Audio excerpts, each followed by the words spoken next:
So, I have a question for you. Have you ever noticed that if you tell someone, oh, it's easy to trick people, then they're like, oh yeah, you know, those people. But if you say, well, it's easy to trick you, you're a person, then they're like, whoa, whoa, whoa, whoa, I don't know about that. And why is that? Why does it feel so uncomfortable to think about yourself being tricked? You can probably feel it right now, because I just talked about it, and you're probably thinking, oh boy, what's this strange boy gonna do? And fair enough. I'm here to try and show you that it's easier to trick you than you might think it is. Because right now, you probably don't think that it's easy to trick you, like, at all. But ask yourself again in, like, 8 minutes. But what do I know about tricking people? Well, there's two parts. Here's the first part. When I was a kid, I got particularly into learning magic tricks because I was curious, and a shadowy voice told me to come closer. And while I was learning magic tricks, I noticed this thing, which was that, like, I was just learning magic tricks from a book, and I was just following instructions on how to trick people.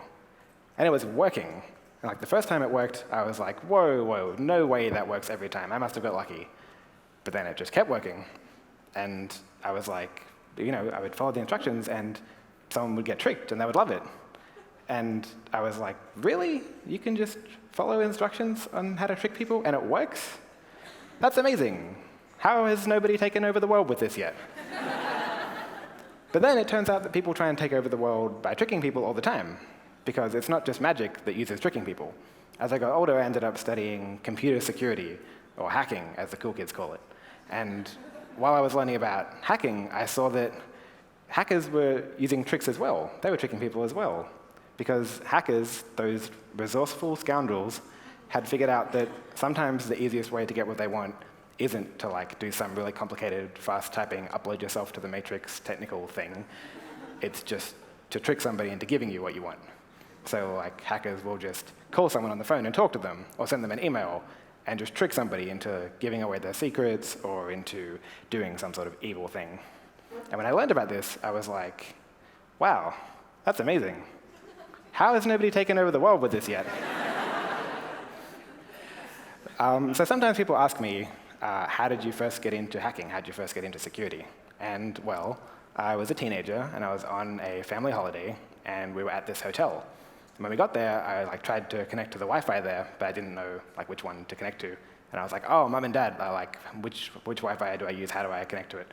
And they were like, oh, no, none of them. Like, we don't have Wi-Fi at this hotel. And I was like, oh, okay. That's all right. Like, that's okay. But, you know, all these Wi-Fi networks were still just there. And it made me wonder if there was some way that I could get onto them anyway. And so that prompted quite a lot of research and really devastated that family holiday. So sorry, Mum and Dad.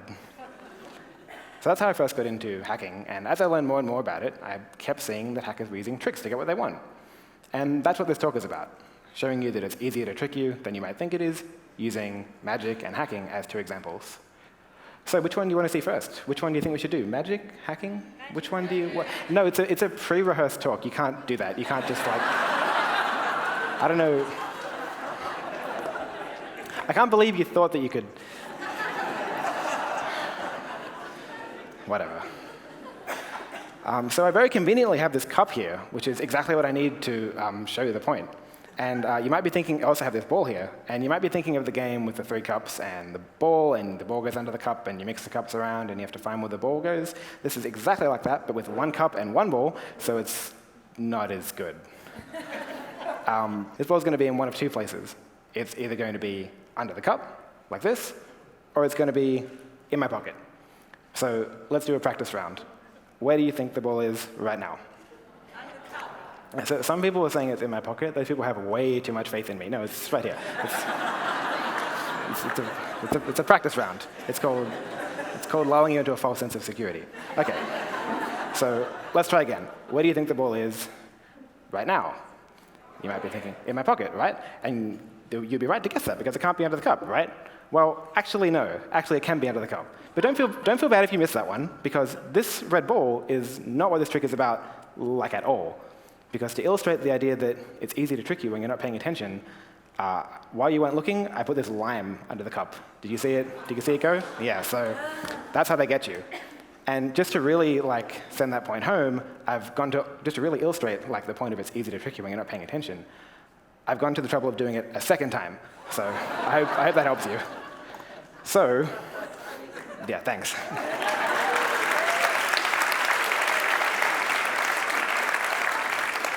So the trick to this is there is no trick. I really did just do it when you weren't paying attention. Because people will do this all the time, right? People do this not just in magic, in all kinds of tricks. They deliberately draw attention to something just to draw your attention away from somewhere else where they don't want you to look, like this banana. And that's just one example of people drawing your attention away because it's easy to trick you in somewhere where you're not paying attention. But here's another example. Here's one that you can actually feel. So right now, all of you in this room are not aware of a sensation, and you're not going to be aware of it until I say what it is. Ready? Right now, you're not aware of the sensation of your feet touching your shoes or your socks. And now you can suddenly feel this feeling in your feet that you couldn't feel before. And similarly, you're also not aware of the sensation of your clothes touching your torso. Except now that I've said it, you suddenly are aware of that sensation. But now that I'm talking about your clothes touching your torso, you've forgotten about the sensation of your feet touching your socks or shoes. But now that I'm talking about your feet again, you've forgotten about your torso. Because do you see where I'm going with this? So by bouncing your attention around like this, somebody can make you pay attention to one place, which makes you not pay attention to another place, which makes it easier to trick there. And that's called misdirection in magic language. Another place misdirection is used is in hacking. And one example you might have heard of is called phishing with a PH. And I want to tell you about a time that I used phishing. Recently, I asked a friend of mine, who we're going to call Diana, for permission to try and hack her, for permission to try and hack her whole life. And she said yes. Controversial, but okay. And so it's a long story, and this is just a small part of it. But at one point, I had to try and get Diana's email password, because I wanted to log into her email. And I tried this really complicated technical way of doing it, and it didn't work because of reasons. And so because that didn't work, I was like, well, this is too hard. I'm just going to do it the easy way.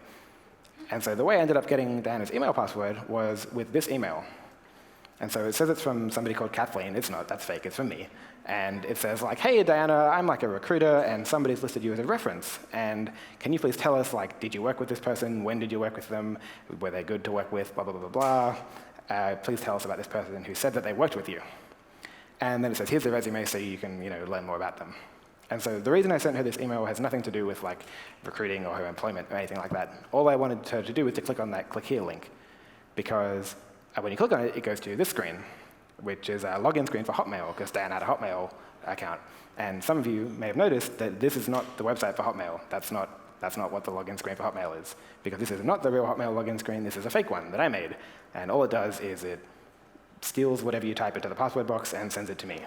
And so I sent this to her, and it worked. Obviously it worked. It totally worked, right? She typed in her password. Great, easy. And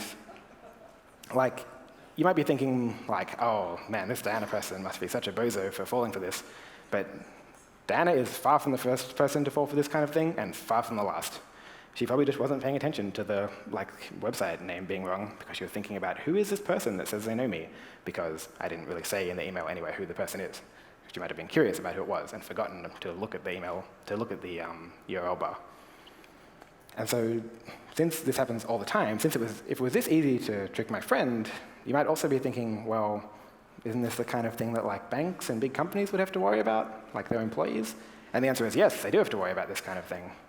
But the way that they deal with it, I think, is interesting. So professional security teams at banks or other big companies, they just assume that their employees are going to get tricked in ways similar to this. They just assume it's going to happen. And the reason they assume it is years of experience.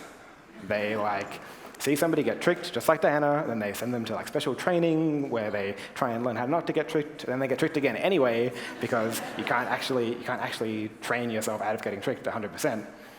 And so the security teams just accept that people can get tricked because they've been able to see that it's true experimentally.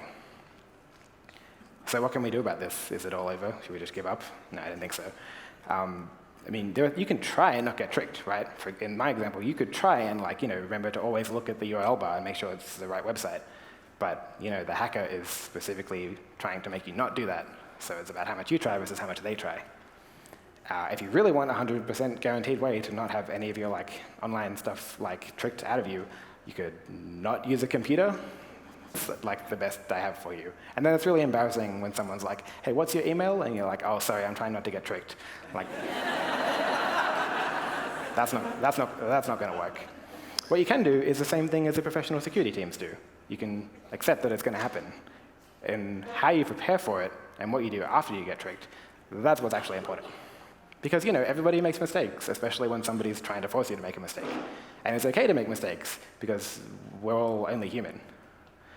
So I hope you've learned something about yourself today, or at least learned that limes aren't in season. And now that you've challenged this assumption of, I can't be tricked, doesn't it make you curious about, well, what other assumptions am I making? Oh, one more thing. You might remember earlier in this talk, I was talking about the Wi-Fi in the hotel thing, and I was oh, I just said it devastated the family holiday. I didn't really say. So you might be wondering, what actually happened, in the hotel? Did anything get hacked? Was there any hacking involved? What actually happened? What actually happened there? Thank you very much.